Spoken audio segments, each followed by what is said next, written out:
BPM praise, worship songs, inspirational Bible verses, food for souls, streamer. Like, share, subscribe. Leviticus chapter 10, the sin of Nadab and Abihu. Aaron's sons Nadab and Abihu put coals of fire in their incense burners and sprinkled incense over them. In this way, they disobeyed the Lord by burning before him the wrong kind of fire, different than he had commanded. So fire blazed forth from the Lord's presence and burned them up, and they died there before the Lord. Then Moses said to Aaron, "This is what the Lord meant when he said, 'I will display my holiness through those who come near me. I will display my glory before all the people.'" And Aaron was silent. Then Moses called for Mishael and Elzaphan, Aaron's cousins, the sons of Aaron's uncle Uzziel. He said to them, "Come forward and carry away the bodies of your relatives from in front of the sanctuary to a place outside the camp." So they came forward and picked them up by their garments and carried them out of the camp, just as Moses had commanded. Then Moses said to Aaron and his sons Eleazar and Ithamar, "Do not show grief by leaving your hair uncombed or by tearing your clothes. If you do, you'll die, and the Lord's anger will strike the whole community of Israel. However, the rest of the Israelites, your relatives, may mourn because of the Lord's fiery destruction of Nadab and Abihu. But you must not leave the entrance of the tabernacle, or you will die, for you have been anointed with the Lord's anointing oil." So they did as Moses commanded. Instructions for priestly conduct. Then the Lord said to Aaron, "You and your descendants must never drink wine or any other alcoholic drink before going into the tabernacle. If you do, you'll die.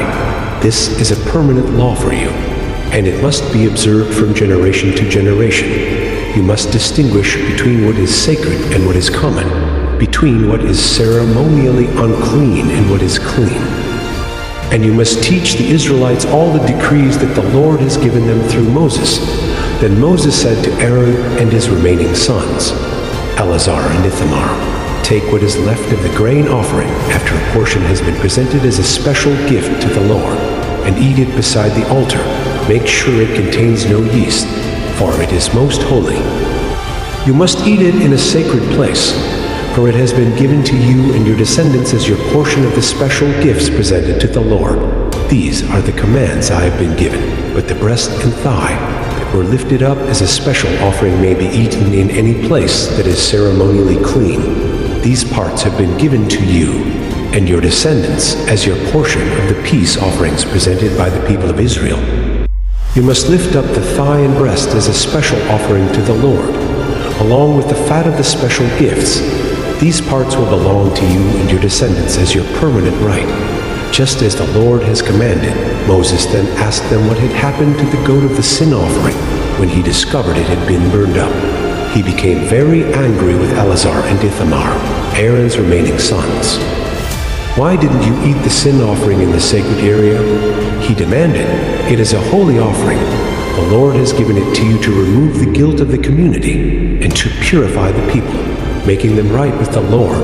Since the animal's blood was not brought into the holy place, you should have eaten the meat in the sacred area as I ordered you." Then Aaron answered Moses, "Today my sons presented both their sin offering and their burnt offering to the Lord, and yet this tragedy has happened to me. If I had eaten the people's sin offering on such a tragic day as this, would the Lord have been pleased?" And when Moses heard this, he was satisfied.